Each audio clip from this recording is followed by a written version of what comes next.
Restrain, le remplaçant naturel du CIPC. Donc actuellement, vous voyez bien au niveau du contexte actuel, plus particulièrement pour la conservation des pommes de terre avec l'éthylène, ça peut répondre à 3 choses essentielles. La première, garantir des denrées, donc des pommes de terre, de la meilleure qualité possible, sans germes et sans enfreindre la stricte législation en matière de résidus. Car comme vous le savez, le CIPC est interdit à partir de cette année et ne pourra donc plus être utilisé pour la campagne prochaine pour stocker vos pommes de terre dans vos bâtiments. L'éthylène, ça peut répondre aussi, c'est le moyen de proposer un anti-réactif qui est simple, efficace et économique pour les secteurs du marché du frais et de l'industrie. Donc là, actuellement, on va se cantonner surtout aux pommes de terre de transformation, hein, mais pour ce qui est du marché du frais, c'est similaire, voire un petit peu plus simple, mais ça, je vous détaillerai un petit peu plus durant la présentation. Et alors, je vais vous présenter donc le contexte, c'est-à-dire Restrain, l'entreprise, qui nous sommes, comment nous fonctionnons.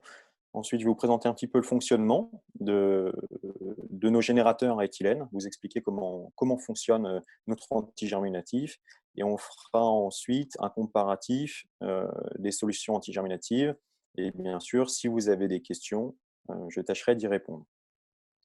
Donc, Restrain, qu'est-ce que c'est? C'est un système naturel de gaz éthylène qui permet le stockage de vos pommes de terre en évitant tous les germes durant la phase de stockage. Donc, c'est un traitement antigerminatif permanent. Ça veut dire que c'est tout à fait différent de ce que vous pouviez utiliser si vous utilisiez du CIPC. Auparavant, ça fonctionnait par application, alors que là, on a un traitement antigerminatif permanent, 24 heures sur 24, 7 jours sur 7, pendant toute la durée de votre stockage. Et donc, comment on procède à ce traitement antigerminatif? Avec un équipement que vous avez en photo. Donc, c'est le générateur à éthylène avec sa sonde et le consommable qui est donc de l'éthanol, que vous voyez dans le bidon à côté. Donc l'éthylène, un petit rappel, donc c'est une solution naturelle qui ne laisse aucun résidu, qui n'est nocif ni pour l'homme, ni pour le matériel ou pour les animaux ou autres. Il n'y a aucun danger par rapport à l'éthylène. Les pommes de terre, vous pouvez les commercialiser instantanément, il n'y a pas de délai après traitement. Quelqu'un qui produit de la pomme de terre biologique, l'éthylène est autorisé en traitement, application pour culture biologique. Voilà. Donc, je rentrerai dans d'autres petits détails ultérieurement, mais pour ce qui est du contexte, voilà les explications. Alors, Restrain, qui sommes-nous? Donc, nous sommes une entreprise anglaise qui est dorénavant installée aux Pays-Bas. Enfin, du moins, nous produisons nos équipements aux Pays-Bas depuis l'année dernière. Nous commercialisons et nous proposons nos services dans 38 pays. Nous traitons à peu près 1 million de tonnes de pommes de terre. Nous traitons également des plants de pommes de terre à hauteur de 125 000 tonnes par an. Nous traitons également des oignons contre la germination et nous traitons également sur un autre secteur qui est la tomate. Donc, nous traitons les tomates également pour les faire mûrir plus rapidement sous serre. Alors, donc l'éthylène, forcément, avec le contexte actuel, je me répète un petit peu, mais on a une augmentation très importante des questionnements par rapport à notre fonctionnement, étant donné la conjoncture et l'arrêt du CIPC pour la campagne prochaine. Je vais vous présenter une petite vidéo. J'espère que le son va fonctionner correctement de votre côté, qui va reprendre, entre guillemets, les grandes lignes que je viens déjà d'expliquer. La conservation des pommes de terre pose problème pour garantir des denrées de la meilleure qualité, sans germes et sans enfreindre la stricte législation en matière de résidus. Les inhibiteurs de germination traditionnels laissent des résidus dans les pommes de terre et salissent vos locaux de stockage pendant des années. Restrain a la solution parfaite. Une faible concentration de gaz éthylène naturel sans résidus est utilisée pour lutter contre les germes. Comment cela fonctionne-t-il ? Une fois les pommes de terre refroidies à température de stockage, le processus Restrain commence. Le système Restrain est constitué d'un générateur d'éthylène et d'un capteur. Du gaz éthylène dynamique est produit en continu dans votre stockage grâce à un processus automatisé. Ce gaz atteint l'ensemble des pommes de terre. Le système anti-germe de Restrain, utilisant l'éthylène, maintient les pommes de terre à l'état préventif et évite l'apparition de germes, y compris la germination interne. Ce système, prêt à l'emploi, garantit une belle couleur, est sûr et fiable. Aucune adaptation n'est nécessaire au niveau de votre stockage, ce qui économise du temps de gestion et des coûts. En savoir plus, appelez le +31 6 53 86 92 21. Voilà, alors vous avez eu donc une petite vidéo qui reprenait les éléments que j'avais déjà décrits. Pour autant, ça nécessite un petit peu plus d'argumentation de ma part quant à son fonctionnement et plus particulièrement aux exigences du bâtiment. L'éthylène, c'est un gaz naturel qui est donc diffusé par notre générateur en permanence dans votre bâtiment. Donc, qui dit, étant donné que nous travaillons avec un gaz, il faut un minimum que votre bâtiment soit étanche. Pour autant, ça peut fonctionner dans tout type de bâtiment, comme vous avez sur les photos en bas, aussi bien en stockage vrac, Palox, ou également dans un bâtiment, entre guillemets, qui n'est pas des plus hermétiques. Pour autant, si vous pouvez améliorer l'étanchéité du bâtiment, je vous invite à le faire pour éviter donc, des pertes d'éthylène. Donc, essayez d'isoler les portes, les volets, les trous qu'il pourrait éventuellement y avoir pour éviter des surconsommations inutiles. De même, dans votre bâtiment, que vous stockez en vrac ou en Palox, c'est bien d'avoir quand même des ventilations internes.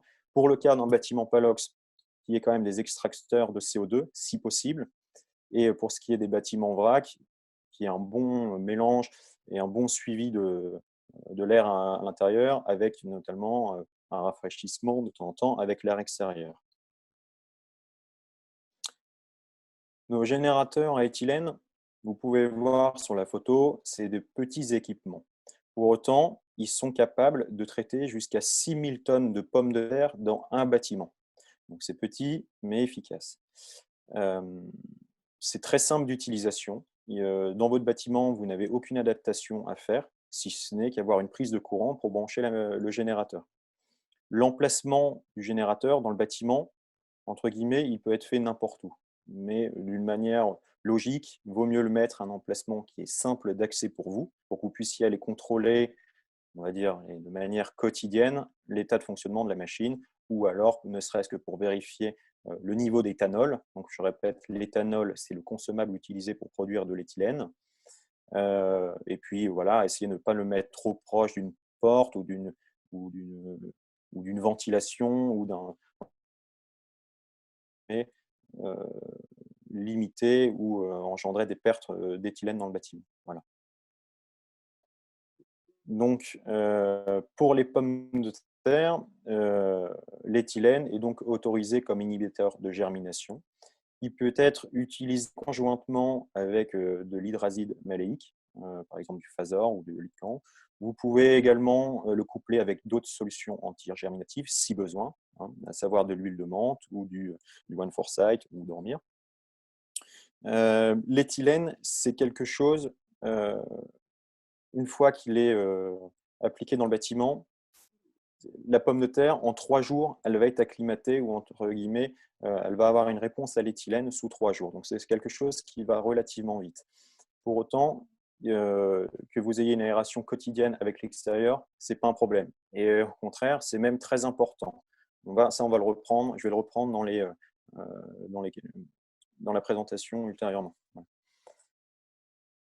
Alors, vous êtes nombreux à vous poser la question. Je parle donc là uniquement pour ceux qui produisent des pommes de terre à destinée transformation industrie. Pour les pommes de terre de consommation, type chair ferme par exemple, vous n'avez pas les contraintes entre guillemets variétales que je vais vous présenter. Pour ce qui est donc des producteurs de pommes de terre de transformation, effectivement, l'éthylène peut avoir un impact sur la coloration à la friture de vos pommes de terre. Je vais vous présenter donc quelques essais qui ont été réalisés. Là, celui que vous avez sous les yeux, c'est un essai qui a été fait aux Pays-Bas, chez PPO Westmaas. C'est des résultats en conservation donc dans un bâtiment, dans plusieurs bâtiments où il y avait donc de la Fontane, de la Marquies et de la VR 808. Chaque variété avait un témoin qui était le CIPC. Donc, vous avez à gauche de l'écran les résultats. Voilà, vous pouvez vous rendre compte de la coloration à la friture des pommes de terre, aussi bien à l'éthylène qu'au CIPC. Et à droite, vous avez donc un tableau qui reprend les critères de notation pour évaluer la coloration à la friture. Donc, pour le tableau à droite, vous remarquerez que la date des tests effectués sont au 6 juin 2019. Donc, vraiment, tout à la fin de la campagne 2019. Par exemple, pour la Fontane, vous regarderez en haut du tableau, donc Fontane, avec le traitement restreint. Vous avez 17, en fait, comment ça fonctionne? Vous prenez 20 frites, et sur les 20 frites, chaque frite, en fonction de sa coloration, est classée dans chaque grille de notation qui vont du 0, 0, 0, ensuite 0, 0, ensuite 0, 1, 2, 3, 4. Voilà. Donc chaque frite est classée en fonction de sa couleur dans une grille. Par exemple, pour la Fontaine, la première ligne, au 6 juin 2019, sur l'échantillon qui a été traité, vous avez 17 frites en 0 et 3 en 1. En CIPC, vous avez un petit peu moins de coloration. Mais pour autant, la notation 17,3, ça reste une notation qui est relativement bonne. Vous pouvez d'ailleurs regarder à gauche de l'écran la coloration, ce que ça représente, et comme ça vous avez un moyen de comparaison comparativement au CIPC. Pour ce qui est de la marque IS, vous voyez, l'index, la moyenne finalement est de 2,65, qui est largement correcte, comparativement au CIPC qui est à 2,15, et pour la VR 808, de même. Donc effectivement, on a peut-être une tendance à avoir des colorations un petit peu plus soutenues ou marquées avec de l'éthylène, mais pour autant, il y a des variétés pour lesquelles ça se comporte très bien, notamment celles que vous avez sous les yeux, que ce soit la Fontane, la Marquès ou la VR 808. Il y a d'autres variétés. En fait, grosso modo, là, c'est des variétés qui, pour l'année prochaine, nous allons nous concentrer essentiellement sur ces variétés actuellement pour le traitement à l'éthylène, puisque ce sont des variétés avec lesquelles nous avons de très bons résultats depuis plusieurs années. Voilà. Pour ce qui est d'autres variétés, par exemple celles que vous avez sous les yeux, donc pour ceux qui sont en France, ce n'est pas forcément les variétés les plus communes. Mais pour autant, il y a quand même un panel qui est relativement produit en France. Par exemple, la Fontane, la Marquès, la VR, la Grilla, la Challenger. Enfin, voilà, je ne vais pas toutes les citer.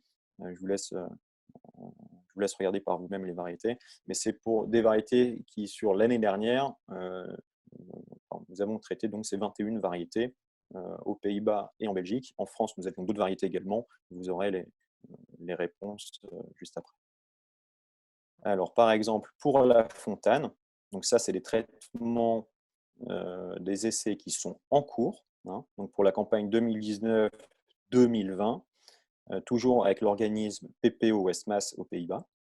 Alors, pour la variété Fontane, pour des tests à la friture du 18 février 2020, donc les derniers résultats entre guillemets, il y en a d'autres qui ont été effectués début mars, mais on n'a pas encore inclus ça dans le graphe.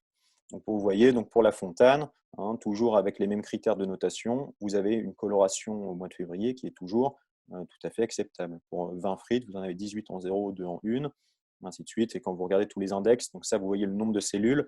Il y a plusieurs bâtiments qui ont été traités. 1, 2, 3, 4, 5, 6. Il y a 6 bâtiments différents et tous ont un bon comportement à l'éthylène. Pour ce qui est de la variété Marquès, idem. Sur les 6 cellules traitées, vous voyez le comportement et les résultats des essais qui ont été effectués en février, voilà, le 18 février. Ensuite, la VR 808, une variété utilisée notamment en chips. Vous voyez les critères de notation, on n'a aucune coloration au mois de février. Alors attendez, je regarde, je vois que j'ai des questions qui sont en cours. Hormis la coloration, pas de problème d'évolution gustative sur les chairs fermes après 6 mois sucrage. Alors ça, donc pour quelqu'un qui fait de la chair ferme, non, il y a toutes ces questions, toutes ces contraintes entre guillemets que je suis en train d'expliquer ne s'appliquent pas sur de la chair ferme ou de la pomme de terre de consommation. Toutes les pommes de terre de consommation répondent bien à l'éthylène. Après, il y a des variétés qui, au niveau du sucrage, le sucrage, ce qui pourrait jouer, c'est plutôt la température de stockage. Une température de stockage qui est faible pourrait induire par exemple un petit peu de sucrage dans votre pomme de terre. Mais dans ces contraintes-là, enfin, dans les conditions de stockage, vous ne modifiez pas vos températures de stockage, vous restez à des températures classiques, hein, par exemple 4-5 degrés. Et ça ne jouera pas sur le sucre de la pomme de terre et sur l'évolution des tubercules. Voilà. Ensuite, il y a d'autres questions, j'y répondrai plus tard, parce que sinon, on ne va pas avancer. Alors, d'autres résultats concernant toujours les variétés fritables, avec des essais en cours, en cours avec Arvalis, hein, pour la partie française, on va dire, sous les yeux. Donc, vous avez 4 graphiques différents. On traite plusieurs autres variétés, mais pour autant, bon, je ne pouvais pas toutes les mettre, je vous en ai mis quelques-unes pour que vous ayez les tendances. Donc, pour vous expliquer un petit peu les graphiques, comment ça fonctionne. Vous avez donc en abscisse donc, la durée, ou du moins les dates clés, sachant que D0, c'est-à-dire le 5 novembre 2019, c'est le début du traitement à l'éthylène des variétés. Le graphique bleu, donc c'est le témoin, donc c'est des pommes de terre qui ont été traitées à l'huile de menthe, et en rouge, des pommes de terre qui sont traitées à l'éthylène restreint. Voilà. Donc D0, c'est le démarrage. Ensuite, D1, milieu du slow start. Le slow start, pour ceux qui ne le connaissent pas, quand on démarre le traitement à l'éthylène, le but du traitement à l'éthylène, c'est de maintenir une teneur en éthylène dans le bâtiment, mais pour autant, on va y aller progressivement. C'est-à-dire les 22 premiers jours à compter du démarrage du générateur, on ne va pas commencer le traitement à pleine dose. On va commencer de manière progressive. Donc, c'est ce qu'on appelle le slow start, démarrage lent ou progressif. Et on va se dire que c'est à peu près à 10 jours de traitement. Ensuite, D2, donc la fin du slow start, c'est 22 jours. Ensuite, D5, ici, là, la dernière valeur, c'est des résultats de tests à la friture qui ont été effectués donc le 6 mars dernier. Donc vous pouvez voir, pour la variété en haut à gauche, Innovator, en termes de notation, vous voyez la différence entre huile de menthe et, et éthylène, mais relativement similaire. On a choisi de comparer à l'huile de menthe dans cet essai.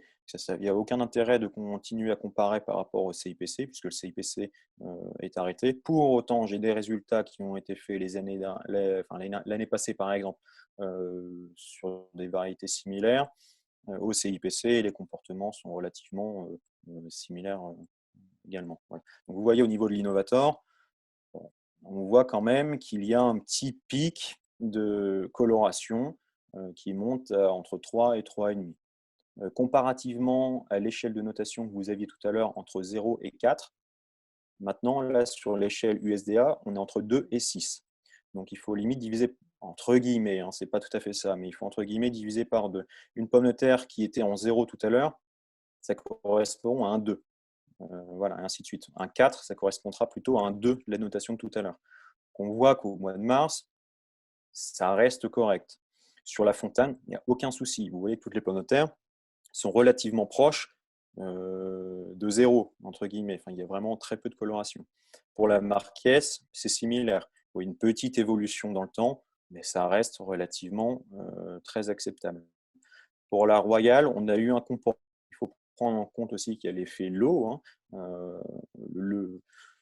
pour tous les autres résultats, bien sûr. Mais là, donc, vous voyez surtout qu'au début du traitement, on a donc une montée de la coloration parce que la pomme de terre, potentiellement, on a démarré peut-être un petit peu trop tôt le traitement. Le CO2 n'avait peut-être pas été bien géré au début. Et ça peut engranger au début, si vous voulez, dans tous les traitements étienne, une petite montée en coloration et qui a tendance par la suite à baisser, comme vous voyez notamment sur le graphique, le comportement de la Royale. Voilà. Alors, je vois qu'il y a d'autres questions en cours. Je vais essayer de voir. Alors, mesure et suivi des concentrations en CO2. Alors, je vais y venir juste après. Alors, comment s'explique le pic en D2 en Fontane et la baisse par après? Je ne sais pas si j'ai été clair, mais ce que je vous expliquais, souvent, le comportement au début du traitement à l'éthylène, la pomme de terre va avoir tendance à monter un petit peu en coloration et ensuite à diminuer. Donc les départs, parce qu'en fait, comme je vous expliquais au début, on démarre de manière lente la teneur en éthylène dans le bâtiment. Ça peut engendrer, entre guillemets, une petite réaction de la pomme de terre qui ensuite, une fois qu'elle s'est accoutumée à l'éthylène, a tendance à rabaisser sa coloration à la friture. Mais c'est quelque chose, dans tous les cas, vous voyez le petit pic, il n'y a rien d'alarmant ou inquiétant par rapport à ça. Alors,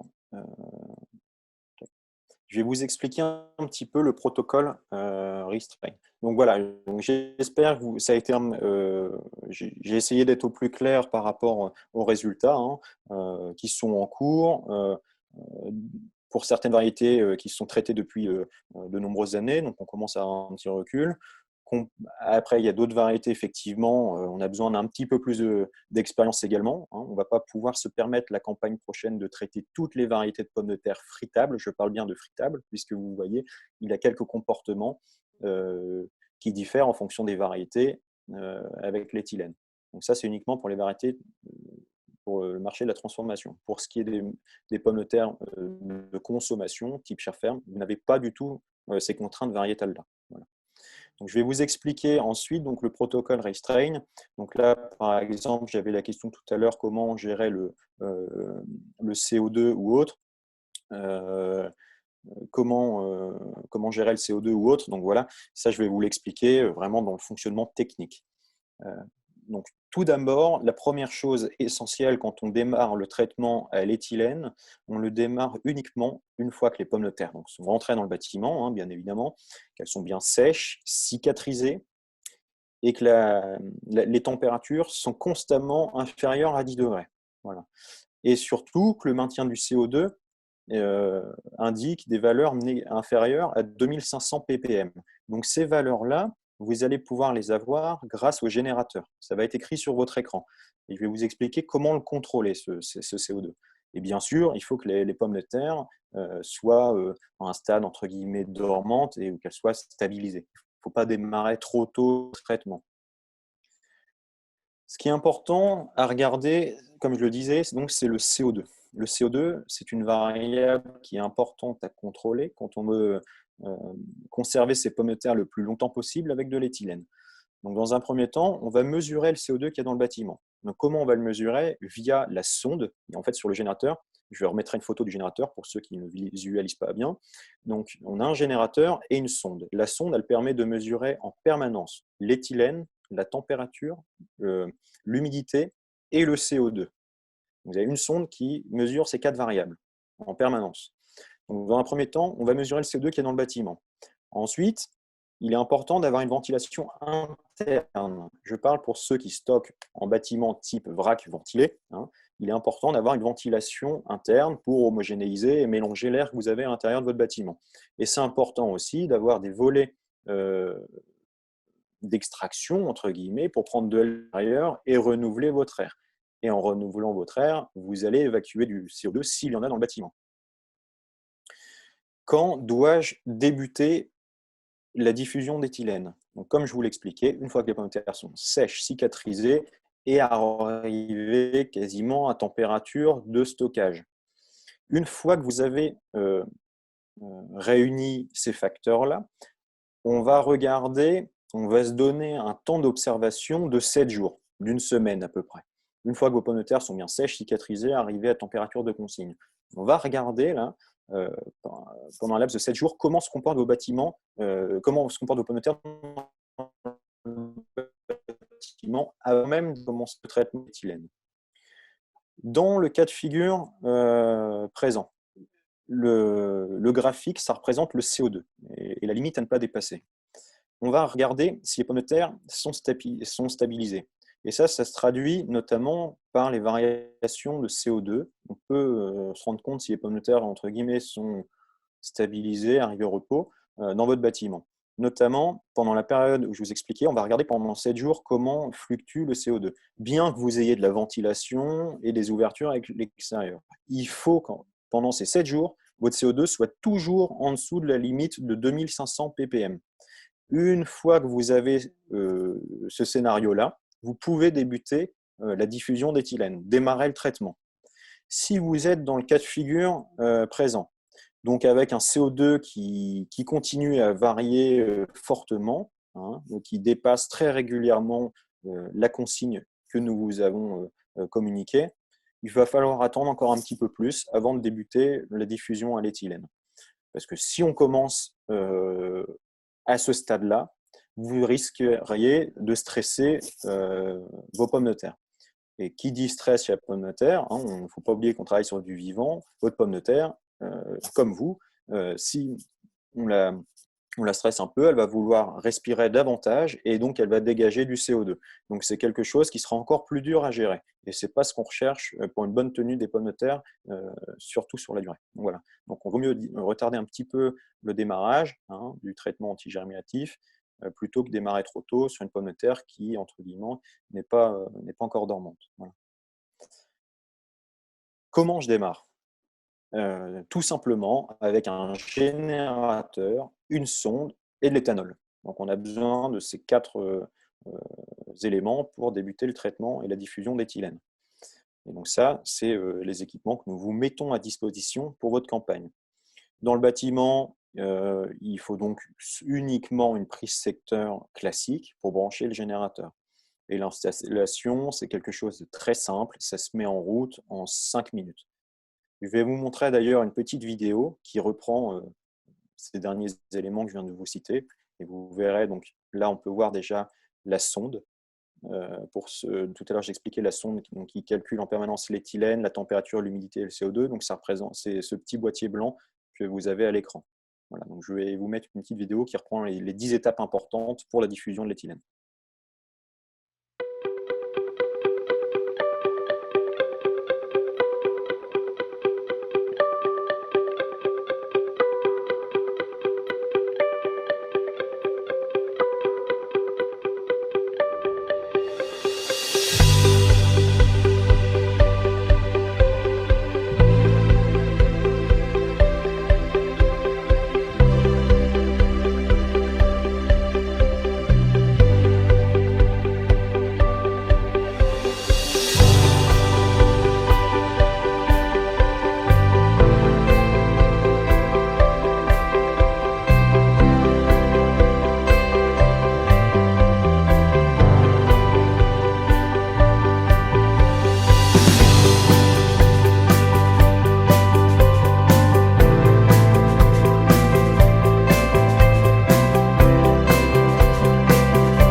Voilà, donc j'espère que la vidéo est passée correctement, ne serait-ce que pour le son et l'image.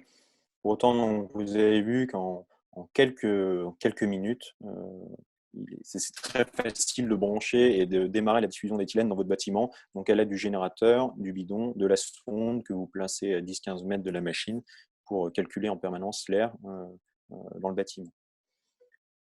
Au niveau de la conduite du stockage, donc, on l'a abordé tout à l'heure, il faut donc un contrôle quotidien de la qualité des pommes de terre. Quotidien, c'est entre guillemets pour les meilleurs élèves. C'est pas une obligation de faire ça de manière quotidienne, mais bon, c'est ce qu'il y a de mieux quand même. Maintenir le CO2 le plus possible en dessous de 2500 ppm. Donc c'est 2500 ppm. Vous avez les informations via la sonde qui s'affiche sur l'écran de votre générateur. Si jamais vous dépassez cette valeur-là, si vous êtes dans une configuration type frigo avec des chairs fermes, les pommes de terre de consommation, vous augmentez les cadences d'extraction de CO2 de votre bâtiment si vous avez un extracteur. Si vous n'en avez pas, vous ouvrez de temps à autre la porte de votre bâtiment. Si vous avez une porte on va dire, transversale. Mais ce qui est important à savoir, c'est que le CO2 étant plus lourd que l'air, il se situe en bas du bâtiment. Donc, en ouvrant un petit peu la porte de votre bâtiment, vous allez avoir un flux d'air et extraire un petit peu de CO2. pour les bâtiments type vrac ventilé, quand vous prenez de l'air extérieur et si vous apercevez qu'il y a trop de CO2 dans le bâtiment, vous ouvrez vos volets, vous allez faire entre guillemets un vide, un renouvellement d'air qui vous permettra de redescendre sous ces valeurs-là. Bien sûr, avoir des températures constantes en dessous de 10 degrés, pour ceux qui stockent des pommes de terre de transformation. Pour les autres qui stockent des pommes de terre dans des frigos, les pommes de terre type chair ferme conso, vous gardez des températures recommandées pour la variété en question. Vous ne changez pas vos manières de faire comparativement à ce que vous auriez pu faire avec du CIPC auparavant. Et bien sûr, vérifier le niveau d'éthanol, changer le bidon une fois qu'il est vide. Ça paraît évident. Donc l'éthylène, ça offre une grande flexibilité, du moins notre système anti-germinatif restreint, parce que donc, vous voyez des petits générateurs, vous mettez votre générateur dans votre bâtiment, c'est simple d'utilisation, simple en suivi, ça vous offre une grande flexibilité. On fonctionne, je vais vous détailler un petit peu comment au niveau commercial on fonctionne, mais ça vous dégage une grande flexibilité.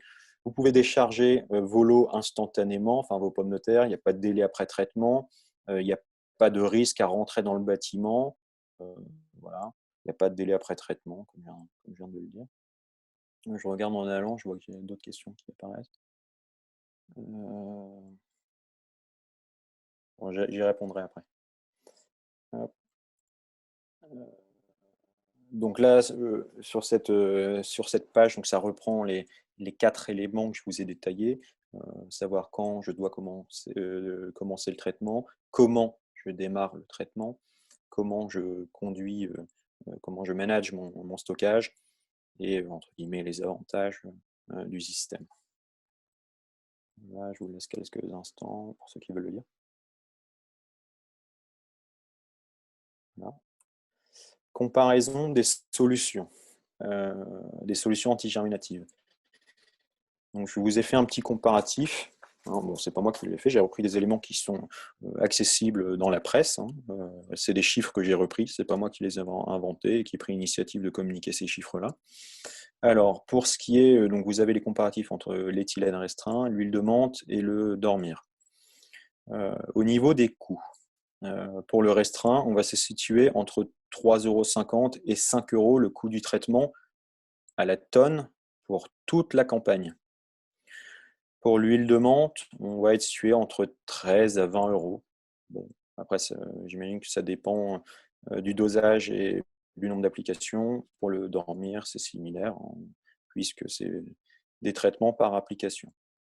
Au niveau des temps d'attente avant transformation, utilisation des pommes de terre, avec l'éthylène, il n'y a pas de délai après traitement. Sur l'huile de menthe, théoriquement, il y a 6 jours, et sur le dormir, 28 jours. Pour l'utilisation du traitement avec les plants, avec l'éthylène, sachez que vous pouvez mettre vos plants avec de l'éthylène. Bon, là, c'est un autre débat. Si vous avez des questions, je vous invite à prendre mes coordonnées à la fin de la présentation pour qu'on en discute plus longuement. Mais vous pouvez traiter vos plants à l'éthylène, et au contraire, il y a même un très gros intérêt à traiter des plants à l'éthylène. Pour l'huile de menthe, c'est possible. Après, ce n'est pas le même équipement que celui qui est utilisé pour la conservation des pommes de terre, et pour les plants, ce n'est pas recommandé. Au niveau de l'investissement, avec l'éthylène restreint, il n'y a pas d'investissement dans les machines, puisque nous fonctionnons par système de location. Alors, par système de location, je vais vous expliquer un petit peu. En fait, on vous met à disposition le matériel pour toute votre campagne, via des contrats annuels ou pluriannuels.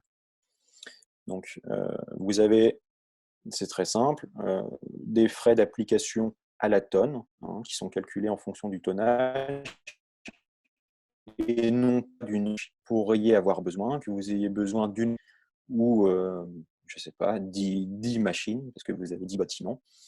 Il n'y a pas de surcoût lié au générateur. C'est vraiment appliqué à la tonne. Voilà.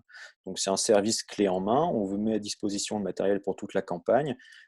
Une fois que vous en avez besoin, que vos pommes de terre donc, sont bien sèches, cicatrisées, arrivées à température, voilà. On vous envoie la machine, vous la branchez. Et une fois que votre bâtiment est vide et déstocké, vous nous appelez, vous débranchez la machine et on vient la récupérer à la fin de la campagne pour effectuer une maintenance dessus, parce que c'est quand même une machine qui fonctionne fonctionne 7 jours sur 4, 24 heures, enfin voilà, en permanence pendant X mois. Ça nécessite une petite maintenance ou du moins une vérification. Et surtout au niveau de la sonde, elle nécessite d'être recalibrée tous les ans pour être sûr d'avoir du matériel fiable pour redémarrer la campagne d'après. Pour ce qui est des autres systèmes antigerminatifs, l'huile de menthe, ça nécessite, comme le dormir, un équipement spécifique pour la thermonébulisation. Au niveau de l'accès au bâtiment, là c'est écrit accès au bâtiment après application, mais je voudrais dire même pendant l'application, puisque le Restrain, c'est un traitement permanent. Vous pouvez rentrer sans souci dans le bâtiment, il n'y a aucun danger pour l'homme ou pour quoi que ce soit. Alors que l'huile de menthe, il faut 48 à 72 heures, comme le dormir, une fois que l'application est faite. Voilà, donc ça, vous ne pouvez surtout pas rentrer dans votre bâtiment à ce moment-là. Pourquoi utiliser Restrain? En reprenant un petit peu les points que je vous ai abordés, bon, le but principal, c'est quand même d'avoir un contrôle efficace des germes dans votre bâtiment, sur vos pommes de terre, pendant toute la campagne. Les essais que je vous ai présentés montrent des bonnes couleurs de friture en fonction des variétés. Donc là, je ne sais pas si vous avez vu, je vous ai présenté les trois variétés sur lesquelles on va se concentrer la campagne prochaine, à savoir la Fontane, la Marquès et la VR 808. Par rapport à ces trois variétés, c'est une volonté de traiter, se concentrer uniquement sur ces trois variétés-là, parce qu'on, entre guillemets, les résultats, on en est sûr, ils sont parlants, vous avez vu les résultats. Voilà, on peut se permettre au niveau commercial de traiter ces pommes de terre-là. En revanche, pour toutes les autres variétés, les résultats, il y a des résultats en cours, on a besoin d'engranger un petit peu plus de connaissances par rapport à ça, bien qu'il y ait des résultats qui soient très très encourageants, donc ça c'est bien, mais pour le moment, on reste prudent et on va attendre un petit peu d'avoir plus d'éléments avant de se lancer dans le traitement de toutes les variétés fritables, entre guillemets. Donc la transformation est immédiate, hein, il n'y a pas de délai après traitement, il n'y a pas d'investissement à faire dans les machines puisqu'on procède par location. C'est très simple d'utilisation, comme vous l'avez vu sur la petite vidéo, en quelques secondes, c'est très simple de comprendre comment fonctionne le générateur à éthylène. Et bien sûr, c'est une solution qui est sûre et fiable pour tout le monde. Alors, donc on en arrive à la partie questions et réponses. Donc, avant ça, si vous souhaitez avoir plus d'informations, je vous invite à prendre mon adresse mail qui s'affiche à l'écran ou mon numéro de téléphone. Donc, je vous invite à m'appeler ou m'envoyer un petit mail si vous avez des supplémentaires ou si vous voulez plus d'informations. Je vous invite à visiter notre site internet également, sur lequel vous avez donc un onglet Become Customer qui vous permet entre guillemets d'avoir en quelques instants un devis ou un devis chiffré entre guillemets par rapport à vos besoins, à vos contraintes pour que vous ayez très rapidement un ordre d'idée des coûts que ça pourrait représenter d'utiliser notre système anti-germinatif.